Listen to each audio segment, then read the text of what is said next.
ગઈકાલની કથામાં આપણે પાર્વતીજીના જન્મની કથા સાંભળી.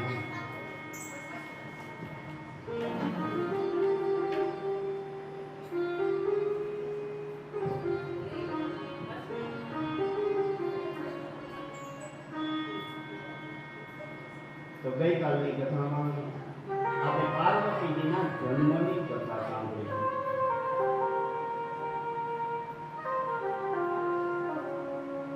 તો આ બાજુ નારદજીએ પાર્વતીજીનું ભવિષ્ય કહેલું એની કથા. બ્રહ્માજી કહે છે કે હે નારદ, એક સમયે ભગવાન શિવજીની પ્રેરણાથી તમે હિમાલયના ઘરે ગયા. હિમાલયે નારદજીનું સ્વાગત કર્યું અને પોતાની પુત્રીને બોલાવી અને પગે લગાડ્યો. પછી પૂછ્યું કે હે મહામુનિ, મારી આ દીકરીનું ભવિષ્ય હવે તમે જોઈ અને મને કઈ સમજાવો. આજે તમે તો બહુ જ્ઞાની છો, અને કાલીને જોઈને આશ્ચર્ય પામ્યા અને પછી તમારા સ્વભાવ પ્રમાણે આ નારદજી હિમાલયને કહેવા લાગ્યા કે હે પર્વતરાજ, આ તારી દીકરી સર્વગુણ સંપન્ન છે, માતા પિતાની કીર્તિ વધારનારી થશે, પરંતુ આ દીકરીની એક જ રેખા વિલક્ષણ છે. તેને જે પતિ મળશે એ પતિ નગ્ન યોગી ગુણ વિનાનો, મા બાપ વગરનો અને અમંગળ વેશવાળો મળશે. ત્યારે આવું નારદજીનું વાક્ય સાંભળી હિમાલય અને મેના દુઃખી થઈ ગયા. અને આ બાજુ દેવી તો મનમાં આનંદ પામ્યા. એમણે માની લીધું છે કે નારદજીનું વચન કોઈ દિવસ મિથ્યા થાય જ નહીં. પછી તો આ હિમાલયને દુઃખી જોયું. વચન પટુ એવા નારદજીએ કહ્યું છે કે હે હિમાલય, મેં કહ્યું એ સાચું જ કહ્યું. આજે તમારી પુત્રીના હાથની રેખા જેવી છે, તો તમે સાંભળો. એનો વર સાક્ષાત ભગવાન શિવ થશે.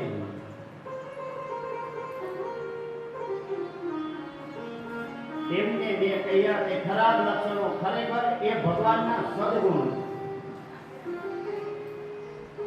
પછી આવી રીતે નારદજીએ હિમાલયનું મનનું સમાધાન કરી દીધું, એટલે હિમાલય પ્રસન્ન થઈ ગયું. આ બાજુ હિમાલયે નારદજીને પૂછ્યું કે હે દેવર્ષિ, અમે સાંભળ્યું છે કે શંકર તો કાયમના માટે તપ કરે. ધ્યાન માર્ગની અંદર રહેતા શંકર એ પરબ્રહ્મની અંદર અર્પણ કરેલા પોતાના મનને ગૃહસ્થાશ્રમ તરફ વાળવાના. શંકર બધે જ પોતાનું સદાશિવ સ્વરૂપ જોવે.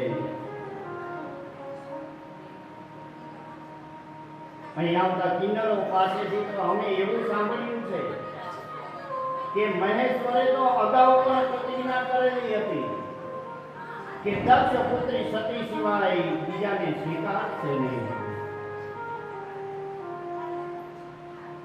તો એ મારી દીકરીનો કેમ સ્વીકાર કરશે? મારા મનની અંદર હવે આવો સંશય ઉભો થઈ ગયો.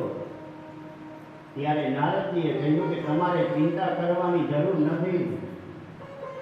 તમારી આ દીકરી પૂર્વ જન્મમાં સતી હતા, અને એ જ અંબિકા અત્યારે તમારે ત્યાં ઉત્પન્ન થયા.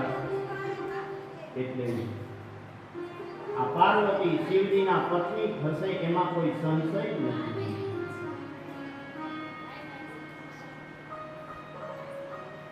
આજે તમારી દીકરીનું બેસવાનું સિંહાસન સર્વકાળ ભગવાન શિવજીના ખોળામાં હશે.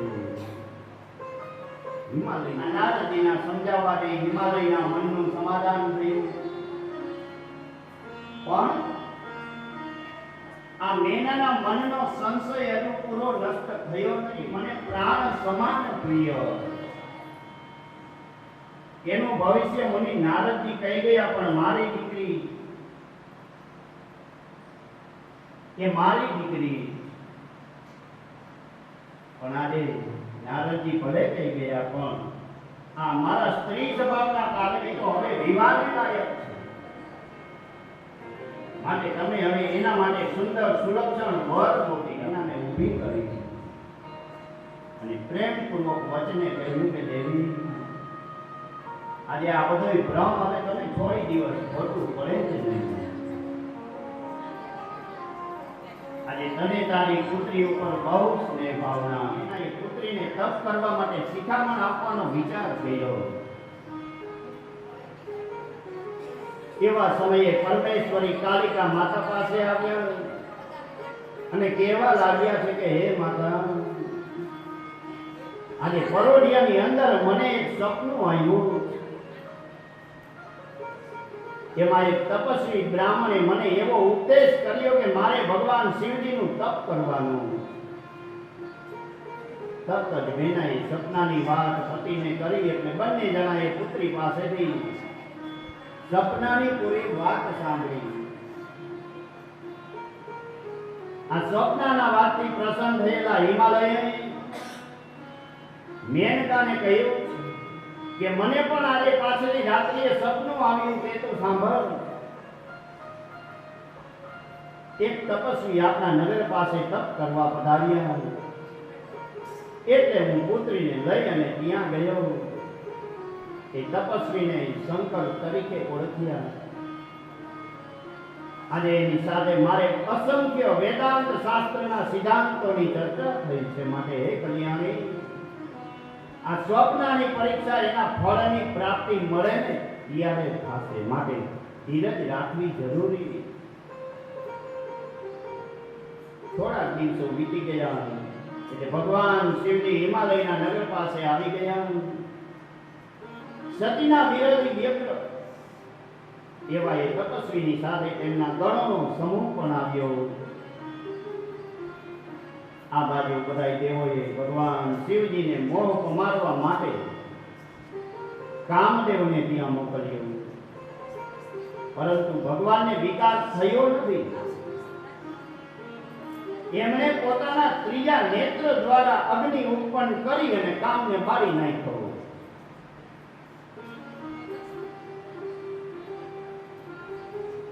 આ બ્રહ્માજીએ આટલી કથા કીધી એટલે નારદજીએ પૂછ્યું કે હવે તમે વધુ. ત્યારે બ્રહ્માજીએ નારદજીને પૂછ્યું કે હવે શું સાંભળવા માંગો. ત્યારે નારદજીએ કીધું કે હે શિવ ભક્તોમાં શ્રેષ્ઠ બ્રહ્મા, આ ભગવાન શિવજીની લીલા તમે મને વિસ્તારથી કહી સંભળાવો કે આ શિવ હિમ શિખર ઉપર તપ કરવા ક્યારે આવ્યા અને આ કામદેવનો નાશ કેવી રીતે થયો. ત્યારે બ્રહ્માજી કહે કે હે નારદ, આ ભગવાન શિવજીની યશ ગાથા તમે આદરપૂર્વક સાંભળો. સતીના દેહ વિલયથી શોક કરતા ભગવાન શિવજી પછી ગૃહસ્થાશ્રમનો ત્યાગ કર્યો. દિગંબર બની ફરવા લાગ્યા. સકળ ભૂમિ ઉપર ફરી એ કૈલાસ ઉપર આવ્યા. પ્રયત્નપૂર્વક મનને એકાગ્ર કરી એમણે સમાધિમાં નિર્વિકાર આત્મ સ્વરૂપ નિરખવા લાગ્યા. આવી રીતે ઘણા બધા વર્ષો વીતી ગયા. જ્યારે સમાધિથી જાગૃત થયા ત્યારે તેમના લલાટ ઉપરથી પરસેવાનું એક બિંદુ ભૂમિ ઉપર પડ્યું. એમાંથી ચંદ્રભુજ બાળકનો પ્રાદુર્ભાવ થયો. એ સમયની અંદર આ બાળકને માનુષી ભાવથી રડતો જોઈ આ પૃથ્વીએ સ્ત્રીનું રૂપ ધારણ કર્યું અને એ બાળકનું પોષણ કરવા લાગ્યું. અંતર્યામી ભગવાન શિવજીએ એને ધન્યવાદ આપ્યા અને કહ્યું કે હે ભૂમિ, આ તારો પુત્ર ભૌમ નામે પ્રખ્યાત થશે. તું એને સ્વીકારી લે, એ દાનવીર થશે અને તને ઘણું બધું સુખ આપશે. આ ભૌમ જ્યારે યુવાન થયો, એને કાશીમાં ભગવાન શિવજીની સેવા કરી, શંકરની કૃપા મેળવી, ગ્રહ બની શુક્રના લોકથી પણ આગળ સ્થાન પામી ગયો. પછી તો ભગવાન શિવજીએ નંદી વગેરે ગણોને સાથે લઈ હિમાલયના ગંગા અવતાર નામના સુંદર શિખર ઉપર તપ કરવાનો વિચાર કર્યો. આ પવિત્ર નદી ગંગા સ્વર્ગમાંથી જ્યારે પૃથ્વી ઉપર વધાર્યા, ત્યારે આ સ્થળે એમનું અવતરણ થયેલું. એટલા માટે એને ગંગાવતાર કહેવામાં આવે. આ સ્થળે ભગવાન શિવજી સ્થિર થઈ અને આત્માનું ધ્યાન કરવા લાગ્યા. આત્માનું એ માત્ર ચૈતન્ય રૂપે છે, જ્ઞાન દ્વારા જ આ પ્રગટ થાય. ભગવાન શિવજીનું આગમન સાંભળી હિમાલય પોતાના પરિવાર સાથે એમના દર્શન કરવા માટે આવ્યું. ભગવાન શિવજીની આદરપૂર્વક પૂજા કરી, સ્તુતિ કરવા લાગ્યો અને એને કહ્યું છે કે હે પ્રભુ, મારા ભાગ્યનો આજે ઉદય થઈ ગયો છે, એટલા માટે જ આપ મારા ઘરે પધાર્યા છો. હિમાલય કહે કે હવે તો હું સનાથ બની ગયો. આજે મારો જન્મ સફળ થઈ ગયો છે. આપ મને દાસ જાણી આજ્ઞા કરો કે હું તમારી શું સેવા કરું. ભગવાન શિવજીએ આંખો ઉઘાડી જોયું અને પછી શિવજી હાસ્ય કરવા લાગ્યા. આજે આ શિખર ઉપર હું એકાંતે તપ કરવા આવ્યો. અહીં આવીને કોઈ વિઘ્ન કરે નહીં એવું તારે કરવાનું. આજે તું ગંગાના લીધે સદૈવ પવિત્ર છે. મુનિઓ, દેવો, મહાત્માઓ તારા આશ્રય સ્થાનમાં રહેવા વાળા. ત્યારે આ નગાધિરાજે કહ્યું છે કે હે દેવાધિદેવ મહાદેવ, આપ આ પ્રદેશની અંદર આપની ઈચ્છાથી પધાર્યા છે, એથી મારા જેવો પુણ્યવાન બીજો કોણ હોય. આપ નિર્વિઘ્ને તપ કરો, એ પ્રમાણે હું આપની સેવા કરીશ. પરિવાર સાથે હિમાલય ભગવાન શિવજીને પ્રણામ કર્યા. પછી ફળ પુષ્પ આદિ વસ્તુઓ સાથે પુત્રીને આગળ ધરીને કહ્યું છે કે હે પ્રભુ, આપની સેવા કરવા મારી આ દીકરી અતિ ઉત્સુક બની ગઈ. આપની જો મારા ઉપર કૃપા હોય ને તો આપની રજા લઈ હું આ દીકરીને એની બે સખીઓ સાથે આપની સેવામાં રાખવાની મારી ઈચ્છા. અને ભગવાન શિવજીએ આ હિમાલયની પુત્રી ઉપર દ્રષ્ટિ કરી.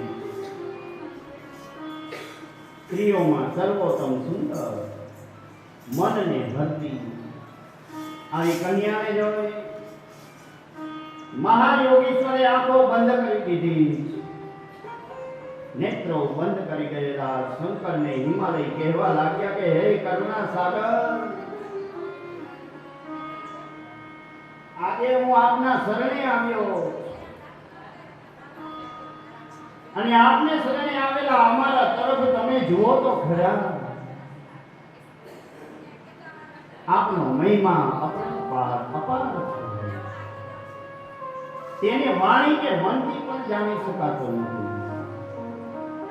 હે પ્રભુ, આજે તો હું આપને વંદન કરું છું. પરમાત્મા સ્વરૂપ આપને આવા નથી નેતિ કહીને આજે શ્રુતિઓ ભગવાન શિવ તમારું વર્ણન કરે. મહેશ્વરે આંખ ઉગાડી આજ્ઞા કરી કે આ તારી પુત્રીને ઘેર રાખી તારે કાયમ મારા દર્શન કરવા આવવાનું. જો દીકરીને સાથે લઈ આવી તો મારા દર્શન થશે. શું કામ કે આ પુત્રી તારી હજી કુંવારી, વળી અતિ સુંદર. આજે વેદના જાણકારોએ સ્ત્રીને માયા કહેલી. તેમાં યુવાન સ્ત્રી હોય એ તપસ્વીઓને બાધક છે. માટે હે પર્વત, હું યોગી, તપસ્વી અને નિર્લેપ છું. મારે સ્ત્રીની સેવાની કાંઈ જરૂર નથી. હે સજ્જનો, આ ભગવાન શિવજીએ હિમાલયને આ પ્રમાણે સમજાવ્યું અને પછી બોલતા બંધ થઈ ગયા. ત્યારે આ પાર્વતીજીએ કહ્યું કે હે શંભુ, તમે તપસ્વીઓમાં શ્રેષ્ઠ તો છો, છતાંય આપને તપ કરવાની જે આ ઈચ્છા છે એ સર્વ કર્મોની શક્તિરૂપ પ્રકૃતિનું એક કાર્ય. માટે હે પ્રભુ, આ સૂક્ષ્મ પ્રકૃતિ કોણ છે કે જેનાથી આ બધું અત્યારે રચાય? પાર્વતીના વચનથી પ્રસન્ન થયેલા ભગવાન શિવજી કહે કે હું ખરી રીતે તો પ્રકૃતિથી રહિત રહેલો.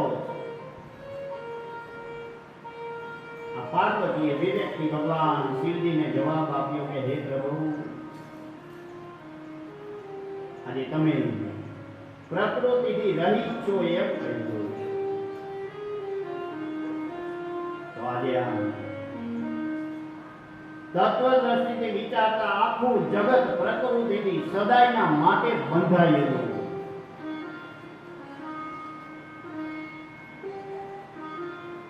આપ જે કંઈ જોવો, સાંભળો, જમો અને બીજું જે કંઈ કરો એ બધું જે કંઈ આપણે કરી એ પ્રકૃતિનું કાર્ય કહેવાય. આપની સાથે વાણીથી વાદ કરવાનું મારા માટે યોગ્ય નથી. આ વિદ્વાનો પ્રત્યક્ષ પ્રમાણને માને પણ અનુમાનને માનતા નથી. માટે એ સજ્જનો, આ પાર્વતીના વચનો સાંખ્ય શાસ્ત્રના સિદ્ધાંતના આધારે કહેલા. ત્યારે ભગવાન શિવજી કહે કે હે પાર્વતી, આજે તું સાંખ્ય શાસ્ત્રનો આધાર લઈને આવું બોલે તો ભલે, તને મારી સેવા કરતા કોઈ રોકશે નહીં. તું દરરોજ મારી સેવા કરજે. હું તો મારી માયાથી નિર્લેપ પરબ્રહ્મ સ્વરૂપ વેદાંતનો પરમેશ્વર છું. પાર્વતીજી પછી દરરોજ સખીઓ સાથે ત્યાં આવે. ત્યાર પછી ભગવાન શિવજીના ચરણારવિંદ ધોઈ એના જળનું આચમન કરે. 16 પ્રકારે વિધિપૂર્વક ભગવાન શિવજીની પૂજા કરે, પ્રણામ કરે, ક્ષમા કરે અને સખીઓ સાથે પાછા ઘરે નીકળી જાય. કોઈ દિવસ પાર્વતી એની સખીઓ સુંદર સ્તુતિને પોતાની સેવામાં કાયમ તૈયાર રહેવા વાળા જોઈ દયાળુ ભગવાન શિવ વિચારે છે કે જ્યારે આ હેમસુતા તપશ્ચર્યાનું વ્રત કરશે અને ગર્વથી રહી સ્વચ્છ નિર્મળ બનશે ત્યારે જ હું એનો સ્વીકાર કરીશ. આવી રીતે ભગવાન શિવજીનું તપ ચાલી રહ્યું છે અને પાર્વતીજી ભગવાન શિવજીની સેવા કરી રહ્યા.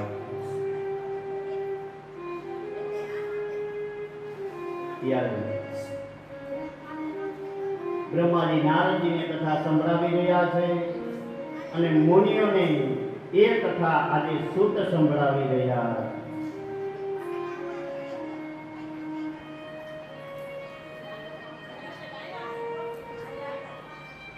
ત્યારે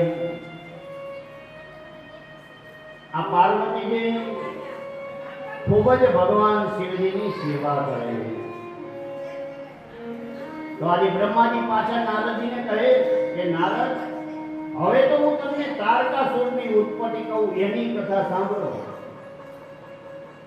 કે અસુરનો નાશ કરવા માટે દેવોએ ભગવાન શિવજીનો આશ્રય લીધેલો.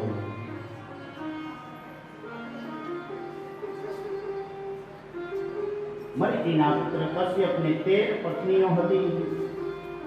બધીએ દક્ષની પુત્રીઓ હતી. એમાં સૌથી મોટી હતી, એનું નામ દીતિ હતું. એના 2 પુત્ર થયા, એક હિરણ્યકશિપુ અને બીજો હિરણ્યાક્ષ. વિષ્ણુએ વરાહ અને નરસિંહના રૂપો ધારણ કરી એમનો નાશ કરેલો હતો. પુત્રના મરણ થયું એટલે દીદી બહુ દુઃખી થઈ ગઈ. પતિને શરણે ગઈ. કશ્યપે કહ્યું કે તું પવિત્ર રહી બ્રહ્માજીનું હજારો વર્ષનું તપ કર. એ તપ જ્યારે પરિપૂર્ણ થશે તો તને પુત્ર પ્રાપ્ત થશે. દીદીએ એ મુજબ તપ કર્યું અને એને વજરાંગ નામે એક પુત્ર પ્રાપ્ત થયો. મહાબળવાન પુત્ર હતો. દેવોને પણ હરાવી અને જેલમાં પૂરેલા હતા. આ બ્રહ્માજીએ જઈ વજરાંગને સમજાવી દેવોને છોડાવ્યા અને એને તત્વબોધ કર્યો. બ્રહ્માજીએ કહ્યું કે અંતઃકરણની સત્વગુણની અંદર સ્થિરતા અને સાત્વિકતા કહેવાય. એ જ આખા તત્વનો સાર છે. આ વજરાંગને દેવો પ્રત્યે દ્વેષ વાળું આ વચન ગમ્ય નહીં, પરંતુ આ ભગવાન શિવજીની ઈચ્છા પરમ બળવાન એને આધીન કરી શિવ ભક્તએ પત્નીનું વચન માન્ય કર્યું. આ પુત્રેચ્છાથી વજરાંગે તપનો આરંભ કર્યો. દુષ્કર તપ જોઈ બ્રહ્માજી પ્રસન્ન થયા અને વરદાન આપવા માટે પ્રગટ થયા. ત્યારે આ વજરાંગે માગ્યું કે હે પ્રભુ, મારે ત્યાં એવો પુત્ર આપો કે જે પોતાની માતાનું હિત કરે અને મહાસમર્થ હોય. તથાસ્તુ કહી બ્રહ્માજી અદૃશ્ય થઈ ગયા.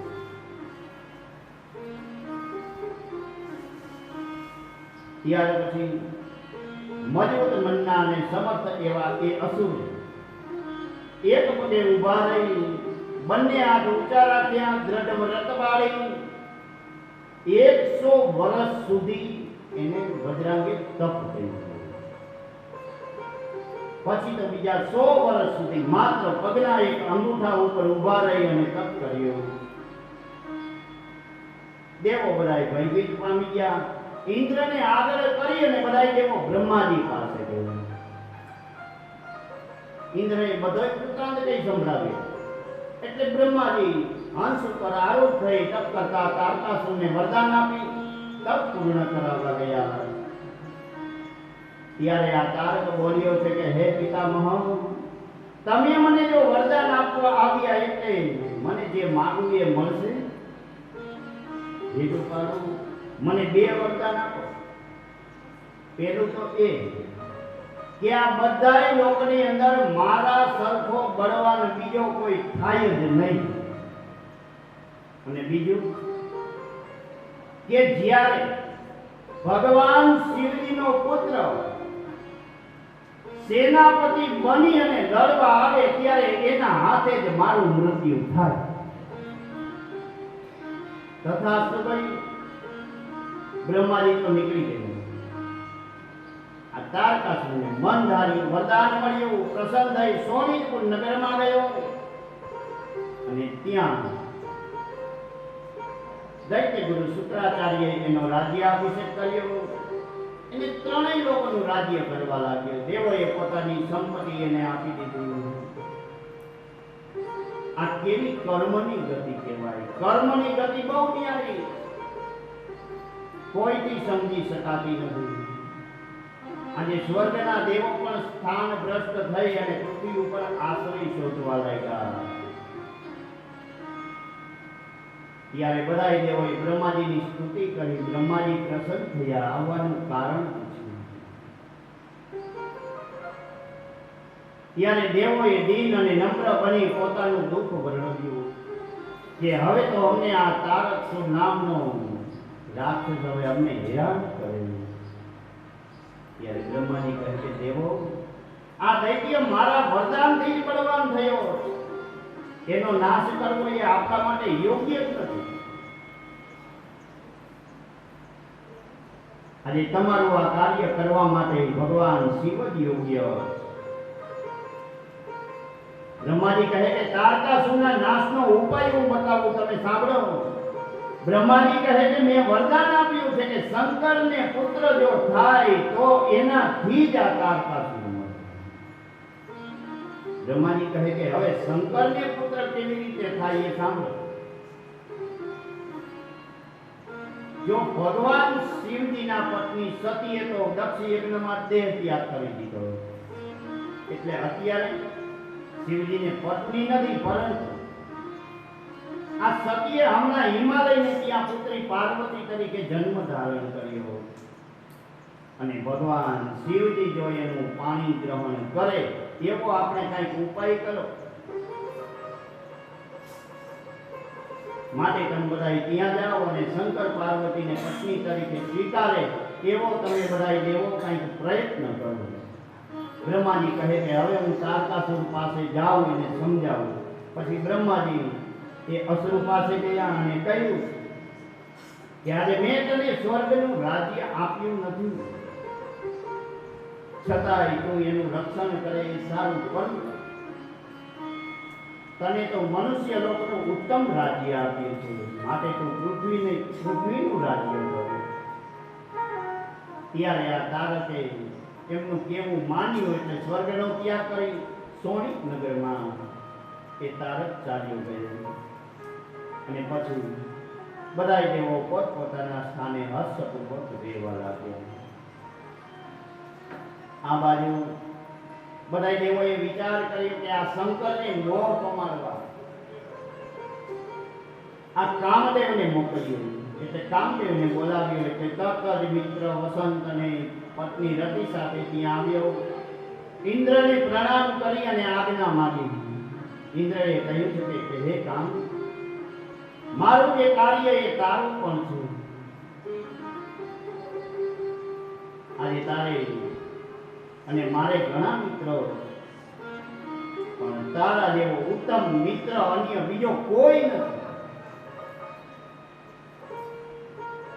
આજે મારી પાસે બે ઉત્તમ વસ્તુ, એક વજ્ર અને બીજો તું.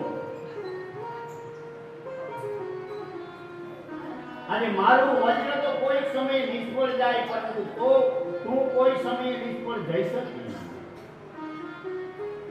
જો દાન દેનારની પરીક્ષા ક્યારે થાય? કે જ્યારે આપણો ખરાબ સમય આવે, દુષ્કાળ પડે એવા સમયે થાય. અને સુરાની પરીક્ષા એ રણ સંગ્રામમાં થાય. અને મિત્રની પરીક્ષા ક્યારે થાય? કે જ્યારે આપણી ઉપર આપતીનો સમય આવે ને ત્યારે મિત્રની પરીક્ષા થાય. સત્ય અને સ્નેહની આ પરીક્ષા સંકટ આવે ને ત્યારે થાય. માટે હે મિત્ર, આજે તારી પરીક્ષા થવાની. કામદેવે ઉત્સાહપૂર્વક જવાબ આપ્યો કે હે દેવ, આપ આવું શું કામ કહો છો? સંકટ સમયે જે બોલે એ શું કાર્ય કરી બતાવે? આજે હું હાજર થયો છું તો તમારા વજ્રનું હવે કાંઈ કામ નથી. આજે મારી પાસે 5 બાણ છે, એ પણ પુત્રા, એ પણ મારા માટે પૂરતા બાણ. ત્યારે આ ઇન્દ્રએ કહ્યું કે હે કામ, મારા મનમાં જે કાર્ય એ તારા સિવાય બીજો કોઈ કરી શકે એવું નથી. માટે તું સાંભળ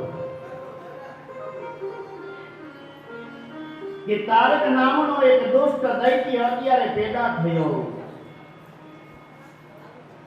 એ અમારો શત્રુ છે, પણ આજે એને બ્રહ્માજી પાસેથી વરદાન મેળવ્યું.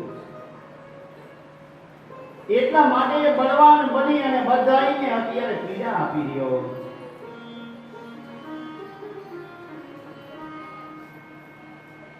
તો આજે ભગવાન શંકર હમણાં હિમાલયના શિખર ઉપર તપ કરે અને પિતાની આજ્ઞા લઈ પાર્વતી સખીઓ સાથે જઈ એની સેવા કરે. તો આજે તારે એવું કાર્ય કરવાનું છે કે જેથી કરી એ પાર્વતી ઉપર ભગવાન શિવજીને અતિ પ્રીતિ થઈ જાય અને આ કાર્ય પાર પાડી તું દેવોના દુઃખનો નાશ કરવામાં અટવાય ગર્વિત બની દેવાધિદેવ ભગવાન શિવજીનો પરાજય કરવા લાગ્યો.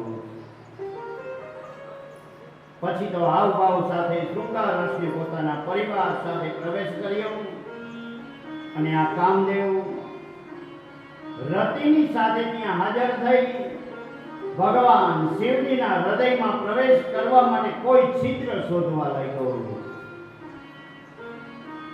આ યોગીની અંદર પરમ શ્રેષ્ઠ ભગવાન શિવજીના તપની અંદર ક્યાંય એને છિદ્ર દેખાયું નહીં.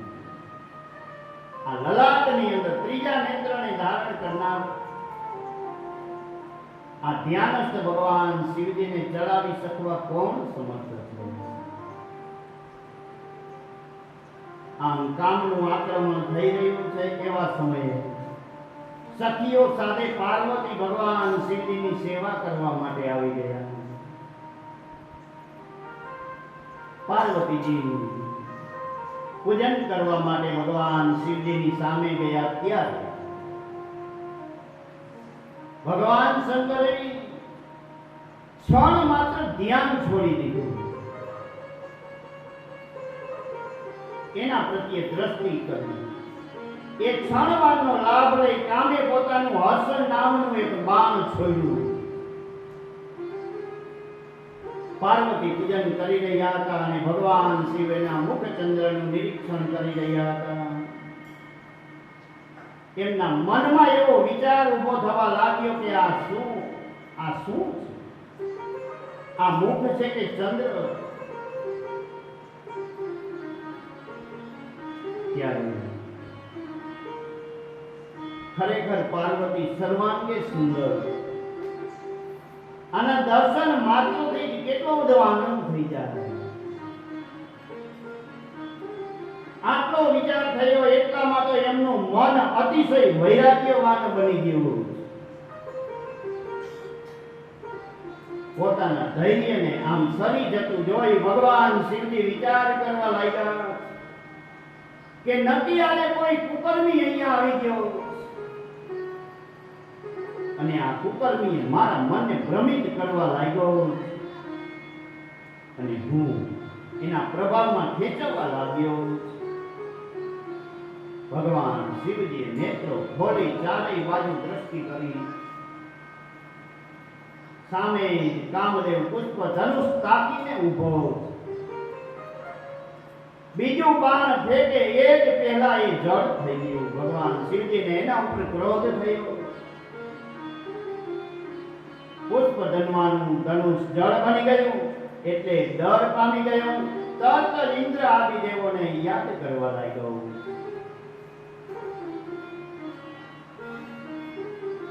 ઇન્દ્ર વગેરે દેવો તરત જ કામને બચાવવા આવી પહોંચ્યા. ભગવાન શિવજીની સ્તુતિ કરવા લાગ્યા. આજે ભગવાન શિવજીના ત્રીજા નેત્રમાંથી અગ્નિ નીકળી ચૂક્યો.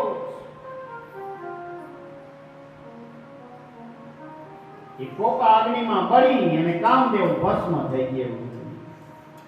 દેવો બધા સ્તુતિ કરતા હતા કે હે દેવ ક્ષમા કરો, ક્ષમા કરો. આજે તો આ કામદેવ હવે ભસ્મીભૂત બની ગયો. દેવો બધા દુઃખી થઈ ગયા. આ બધું જોઈ ભયથી વ્યાકુળ બનેલા પાર્વતી સખીઓને લઈ અને પિતાના ઘરે જતા રહ્યા. કામદેવની પત્ની રતિ બેભાન થઈ ગઈ અને જ્યારે એ પત્નીને ભાન આવ્યું ત્યારે અનેક પ્રકારે એની કામદેવની પત્ની વિલાપ કરે કે હે સ્વામી, આ શું થઈ ગયું? હવે હું શું કરું? આજે હવે હું ક્યાં જાઉં? આજે આ બધા દેવોએ મારા સ્વામીને અહીં મોકલી આજે એનો નાશ કરાવ્યો. આજે આ દેવો બધા રતિને આશ્વાસન આપવા લાગ્યા. દેવો બધા રતિને કહે કે તું ભયભીત થામા, થોડીક ધીરજ રાખ. આજે તારા પતિની ભસ્મ કાળજીપૂર્વક લઈ સાચવીને રાખી દેજો. એક દિવસ આ ભગવાન શંકર કામદેવને ફરી સજીવન કરશે એટલે તારો પતિ તને પાછો પ્રાપ્ત થશે. ત્યારે આ રતિએ કહ્યું કે ભગવાન શંકરને તમે બધાય મળી અને પ્રસન્ન કરો.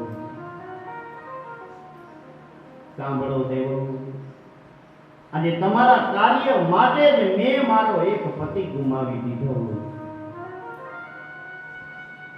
આજે પતિ વિના મારું જીવન શું કામનું?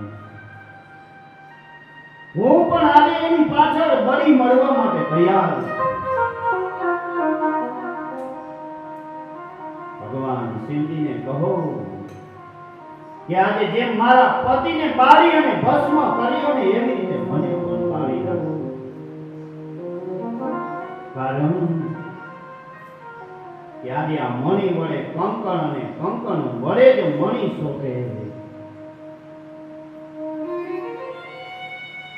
રતિના આવા વચનો સાંભળી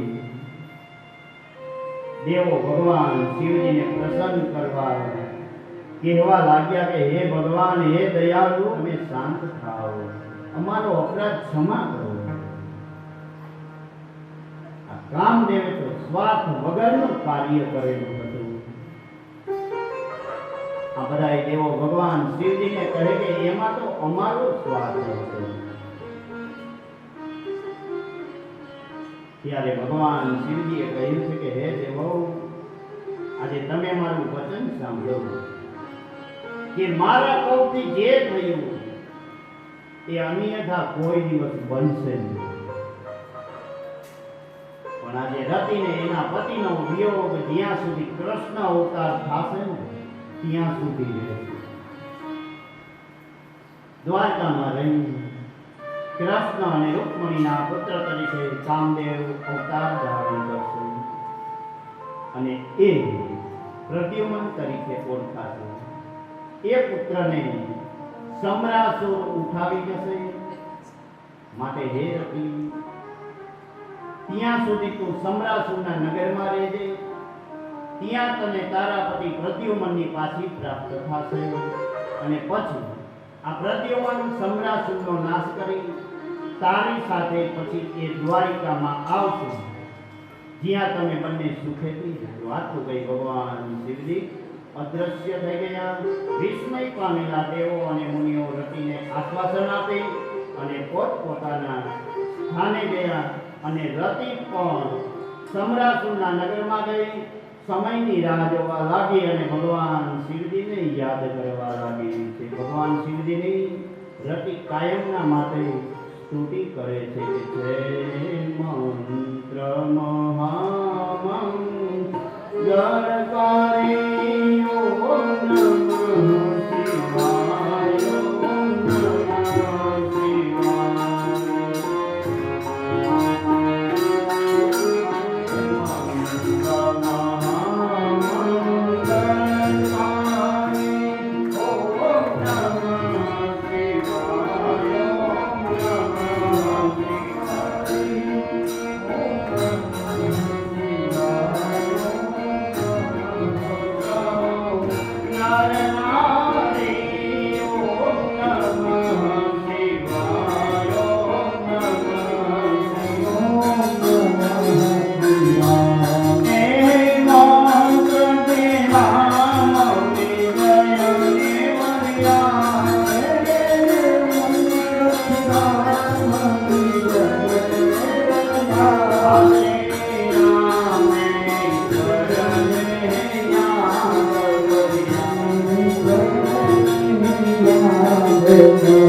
આજે હું તપ કરી અને દૂર કરી જોકે મને વિહાર કરવાની કોઈ વૃત્તિ નથી, તો પણ આજે ભગવાન શિવજી પણ કહે કે આ તારકાસુરનો વધ કરનાર પુત્ર ઉત્પન્ન કરવા આજે હું પાર્વતીને પરણી. દેવો બધા પછી પોતપોતાના સ્થાને ગયા. એટલે ભગવાન શિવજી વિચાર કરવા લાગ્યા અને પાર્વતીજીના તપની પરીક્ષા કરવાનો આજે વિચાર કર્યો. એટલે ભગવાન શિવજીએ કહ્યું છે કે હે મુનિઓ, આજે તમે આ દેવોનું હિત કરનાર અને જ્ઞાનમાં ચતુર છો, તો હમણાં હિમાલયના પુત્રી પાર્વતીજી તપ કરે, એ મને પતિ તરીકે સ્વીકારવા માંગે, તો મારી આજ્ઞાથી તમે ત્યાં જાઓ અને એની પરીક્ષા કરો. ભગવાન શિવજીની આજ્ઞાથી મુનિઓ બધા હિમાલય ગૌરી શિખર પર ગયા અને ત્યાં એમણે દેવી શિવાને તપ કરતા જોયા. એટલે દેવીને પ્રણામ કર્યા અને કહેવા લાગ્યા કે હે પર્વતપુત્રી, તમે આવું તપ શા માટે કરો છો? ત્યારે પાર્વતીજી કહે કે હે મુનિવરો, આજે તમે મારી વાણી સાંભળી અને કદાચ મારી હાંસી કરશો, પણ મારું આવું દ્રઢ તપ છે. આ દેવશ્રી નારદજીની આજ્ઞા મેળવી ભગવાન શિવ મારા પતિ થાય એવી ઈચ્છાથી આજે હું આ તપ કરું. આજે મારો પ્રયત્ન પાંખો વિના આકાશમાં ઉડવાના વિચાર જેવો છે, પણ કરુણાના ભંડાર ભગવાન શિવ એ મારી ઈચ્છા પરિપૂર્ણ કરશે. ત્યારે ઋષિમુનિઓ કહે છે હે પર્વતપુત્રી, આજે તમે આ નારદજીનું વચન માનવામાં મોટી ભૂલ કરી. આજે નારદજી પોતાને જ વ્યર્થ પંડિત માને, પરંતુ એ જૂઠા બોલો પારકા ચિત્તને વ્યાકુળ કરવામાં નારદ કુશળ છે. માટે તમે એની વાત ઉપર ન આવશો. માટે પાર્વતીજી, આજે તમે વિચાર કરો કે આ શિવજીએ અગાઉ દક્ષ પુત્રી સતી સાથે લગ્ન કર્યા અને પછી એના ઉપર ખોટી આગ ચડાવી એનો ત્યાગ કર્યો. આવા પતિ સાથે તમારો નિર્વાહ કેવી રીતે થઈ શકે? એ તો નગ્ન દિગંબર ભભૂત લગાવે એ પતિ તમારો હોય જ નહીં. એ પતિ કેવી રીતે થઈ શકે? એ તમારો નિર્વાહ કેવી રીતે હલાવે? માટે તમે તપ છોડી અને ઘરે વયા જાઓ. આજે વિષ્ણુ જેવા સર્વગુણ સંપન્ન દેવ તમારો વિવાહ, એ દેવો બધા ભેગા થઈ તમારો વિવાહ કરાવી આપે. માટે આ હઠ છોડી સપ્ત ઋષિઓનો આવો કઠોર વચન સાંભળી પાર્વતીએ જવાબ આપ્યો કે હે બ્રાહ્મણો, આજે તમારી વાતને સાંભળી પણ મારી હઠ તો કોઈ દિવસ છૂટે એવી જ નથી. મારું આ શરીર પર્વતથી જન્મ્યું એટલે સ્વાભાવિક રીતે બહુ કઠણ છે. આજે આ નારદજીના વચન મને હિતકારી ગણાય, એટલે તો હું એનો ત્યાગ કોઈ દિવસ કરું જ નહીં.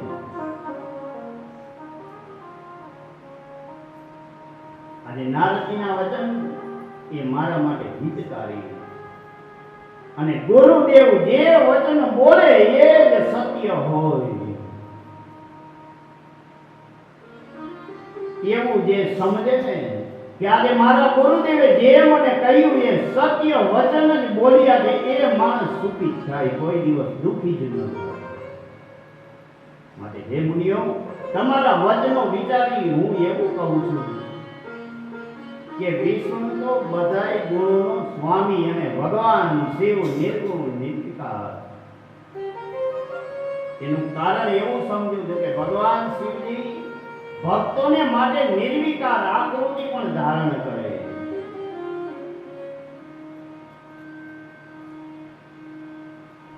ત્યારે પાર્વતીજી સપ્ત ઋષિઓને કહે છે કે સૂર્ય કદાચ પશ્ચિમમાં ઉગે, મેરુ પર્વત કદાચ ચલિત થઈ જાય, શીતળ બને અને કમળ પર્વતની ટોચે ખીલે ને તોય પણ મારી રથ છૂટે એમ નથી. આટલું કહી પાર્વતીએ મુનિઓને પ્રણામ કર્યા, શિવ સ્મરણ કરવા લાગ્યા. અને ત્યાર પછી સપ્ત ઋષિઓએ દેવી પાર્વતીનો જય જયકાર કર્યો કે બોલીએ શ્રી પાર્વતી માતની જય. સપ્ત ઋષિઓ આશીર્વચનો કહી પ્રસન્ન થઈ અને પાછા કૈલાસ ઉપર ચાલ્યા. ત્યાર પછી સુંદર લીલાઓ કરવા વાળા ભગવાન શિવજી જાતે દેવી પાર્વતીની તપની પરીક્ષા કરવાનો વિચાર કર્યો. એમણે જટાધારી બ્રહ્મચારીનું સ્વરૂપ ધારણ કર્યું. એમણે છત્ર અને દંડ ધારણ કર્યા. પાર્વતી તપ જ્યાં કરે એ તપોવનમાં જઈ ભગવાન શિવજી આ દેવીને જોયા. તપસ્વી બ્રાહ્મણને આવેલા જોઈ પાર્વતીજીએ એમનો આદરપૂર્વક પૂજા કરી, સત્કાર કર્યો. અને પાર્વતીજી પૂછવા લાગ્યા કે આપ કોણ છો અને ક્યાંથી આવી આ વનને પાવન કરી રહ્યા? બ્રહ્મચારીએ કહ્યું કે હું તપસ્વી વૃદ્ધ બ્રાહ્મણ છું, ઈચ્છા મુજબ આરે પરિભ્રમણ કરું છું. અને બીજાઓને ઉપકારી થવાની ઈચ્છાથી ફરતો ફરતો આ તરફ આવ્યો છું. માટે હે કલ્યાણી, તમે કોણ છો અને આવા નિર્જન વનમાં તમે શું કામ તપ કરો? આજે તું કોઈ તપસ્વીની પત્ની હોવ તો તારો પતિ ક્યાં, તારો પિતા કોણ, તારું કુળ કયું, તારું નામ શું એ મને તે સંભળાવો. પાર્વતીજી જવાબ આપે કે હે બ્રાહ્મણ, આજે હું લક્ષ્મી, સરસ્વતી કે ગાયત્રી નથી, હું તો હિમાલયની દીકરી પાર્વતી. આગલા જન્મની અંદર હું દક્ષ પુત્રી સતી હતી. મારા પતિ ભગવાન શિવજીની મારા પિતા દક્ષે નિંદા કરી હતી. એટલા માટે યોગ્ય બળથી મેં મારા દેહનો ત્યાગ કર્યો. અને આ જન્મની અંદર મને શંકર મળ્યા હતા, પરંતુ એ સમયે મને ત્યજી દઈ કામદેવને બાળી નાખી અને ભગવાન શિવ જતા રહ્યા. અને હજુ સુધી પણ મને પ્રસન્ન થયા નથી. એટલે હું અગ્નિ પ્રવેશ કરવા વિચારી રહી છું. હવે આ પધારો, મારે મોડું થાય. આટલું કહી પાર્વતીજી અગ્નિ પ્રવેશ કરવા માટે તૈયાર થયા. પરંતુ પ્રગટ થયેલા અગ્નિ બ્રાહ્મણના પ્રભાવથી શીતળ ચંદન જેવો અગ્નિ બની ગયો. હસતા હસતા બ્રાહ્મણે કહ્યું કે હે કલ્યાણી, આ તારું તપ કેવું છે? આજે અગ્નિથી પણ આ શરીર બન્યું નહીં, તારું મન ધાર્યું તને પણ મળ્યું નહીં. આજે હું બ્રાહ્મણોમાં શ્રેષ્ઠ બધાયનું કલ્યાણ કરવા વાળો છું. આજે તું મને તારો મિત્ર હિતેક્ષુ માની તારા મનની વાત મને કહી સંભળાવ. પાર્વતીની પ્રેરણાથી સતી વિદ્યાએ જવાબ આપ્યો કે હે સત્પુરુષ બ્રાહ્મણ, આજે તમે પાર્વતીનું ચરિત્ર સાંભળવાની માંગો છો ને, તો સાંભળો. આ હિમાલય પર્વતરાજની આ પુત્રી શંકર સિવાય બીજા કોઈને પરણવા માંગતી નથી. ત્યારે આ બ્રાહ્મણ કહે છે કે પાર્વતી, હે પાર્વતીની સખી, આજે તે જે વાત કહી એ મારા માનવામાં આવતી નથી. જો પાર્વતી પોતે મને સાચી વાત કહે ને તો જ હું માનું. આમ બ્રાહ્મણે પાર્વતીના મુખેથી સાંભળવાની ઈચ્છા બતાવી. એટલે દેવી પાર્વતીજી કહે કે હે બ્રાહ્મણ, તો સાંભળો. મારી સતીએ જે કહ્યું એ બધું સાચું. હું મન, વચન અને કર્મથી સાચું કહું કે હું શંકરને વરી ચૂકી છું. ત્યારે બ્રાહ્મણે કહ્યું કે દેવી, હવે તમારી વાતને જાણી તમે જેમ ઈચ્છતા હોય એમ કરજો. હવે હું અહીંથી બીજે જઈશ. મારે મિત્ર તરીકે તમને કહેવું જોઈએ કે જેવું કાર્ય છે એવું ભાવે. પાર્વતીજી કહે કે બ્રાહ્મણ, તમે જતા પહેલા મારું હિત થાય એવો ઉપાય બતાવો. ત્યારે આ બ્રાહ્મણે જવાબ આપ્યો કે તમારે મારી પાસેથી હિત વચન જો સાંભળવા હોય ને તો સાંભળો.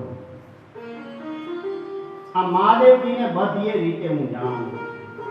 ભગવાન શિવ ભસ્મથી ખદડાયેલો જટાધારી વાઘનું ચર્મ ઓઢે એ શંકર નિર્ધન એક કાળો દુબળો એની પાસે પહોંચ્યો. અનાદર કરી કામદેવને બારી નાખી અને શંકર બીજે વયા છે. એ વિરાગી સાથે મનને જોડવું તમારા માટે યોગ્ય નથી. છતાંય તમે જેમ ઈચ્છતા હોય એવું રાજીપેથી કરજો. આવી ભગવાન શિવજીની નિંદા બ્રાહ્મણના મુખેથી પાર્વતીજીએ સાંભળી. બ્રાહ્મણના મુખેથી સાંભળી એટલે પાર્વતીના મનની અંદર ક્રોધ થયો. એને બ્રાહ્મણને કહ્યું છે કે હે બ્રહ્મદેવ, આજે તમે બ્રહ્મચારીના સ્વરૂપે આવી મને પ્રપંચ ભર્યા કપટ વચન કહ્યા. આજે મને તમે ઊંધો સમજાવો. આજે શંકરના સ્વરૂપને હું જાણું. ખરી રીતે તો શંકર એ નિર્ગુણ બ્રહ્મ છે. આજે એ દેવને કઈ વાતની ઉણો?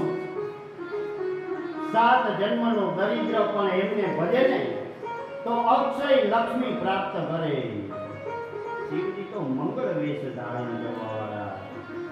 એનું આજે સ્મરણ કરવા માત્રથી આપણું બધું મંગળમય થઈ જાય.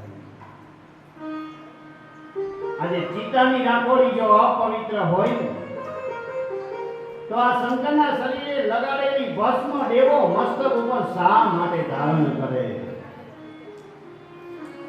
શંકરનું નિર્ગુણ સ્વરૂપ કે તમારા જેવા તેમના નિંદક ક્યાંથી સમજી શકે છે? શિવ તત્વને સમજ્યા વિના જે ભગવાન શિવજીની નિંદા કરે એનું પુણ્ય ભસ્મ બની જાય. માટે હે બ્રાહ્મણ, આજે તમે શિવની નિંદા કરી એટલા માટે મેં તમારી શરૂઆતમાં પૂજા કરી, એટલા માટે તો મને પાપ લાગ્યું છે. તમે શંકરને જાણતા જ નથી. આટલું કહી પાર્વતીએ આંખો બંધ કરી દીધી અને ભગવાન શિવજીનું ધ્યાન ધરવા લાગ્યા. આજે પાર્વતીજી જે સ્વરૂપે શિવજીનું ધ્યાન ધરતા હતા એ જ સ્વરૂપે ભગવાન શિવજીએ પાર્વતીજીને દર્શન આપ્યા.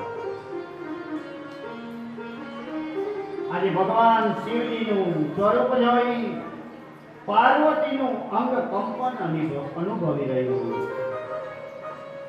કે જેને ચાલવા માટે પગ ઉપાડ્યો હતો એવા પર્વતરાજની કન્યા પાર્વતીનું મન આજે સાગરની પેઠે શરૂ થઈ ગયું. ત્યારે ભગવાન શિવજીએ કહ્યું કે દેવી, તમે મને છોડીને હવે ક્યાં જશો? ત્યારે આજે આ યુગ યુગથી તમે મારા સહચારી છો. આ લોકલીલા અનુસાર તમારી પરીક્ષા મેં પોતે જ કરેલી છે. પાર્વતીજી પરમ આનંદ સમાધિમાં ડૂબી ગયા. શ્રમ અને ક્ષોભ બધો દૂર થઈ ગયો.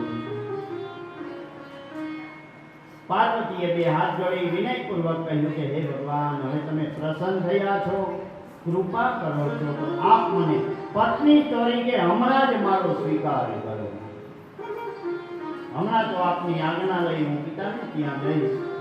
આપના વિશુદ્ધ યશનો વિસ્તાર કરવા આપ મારા પિતા પાસે મારી માગણી કરજો. મારા પિતાનો ગૃહસ્થાશ્રમ તમે સફળ કરજો. ત્યારે ભગવાન શિવજી કહે કે વિવાહ કેવી રીતે થાય? કે વિવાહ વિધિપૂર્વક સાંગોપાન કરવો જોઈએ. સદાશિવના વચનો સાંભળે. ત્યારે પાર્વતીજી કહે કે હું દક્ષ કન્યા હતી અને તમારી સાથે મારો વિવાહ થયો હતો ત્યારે મારા પિતાએ ગ્રહની પૂજા નહોતી કરી. આપણા ઘરે વિવાહ કાર્ય હોય ને એટલે ગ્રહ શાંતિનું કર્મ આપણે આરંભની અંદર કરવું જ છે. આ વખતે દેવોના કાર્યની સિદ્ધિ માટે શાસ્ત્રોક્ત વિધિપૂર્વક વિવાહ થાય એવું આપ કરજો. ભગવાન સદાશિવનું આવા વિવેકપૂર્ણ વચન સાંભળી પ્રસન્ન થઈ ગયા.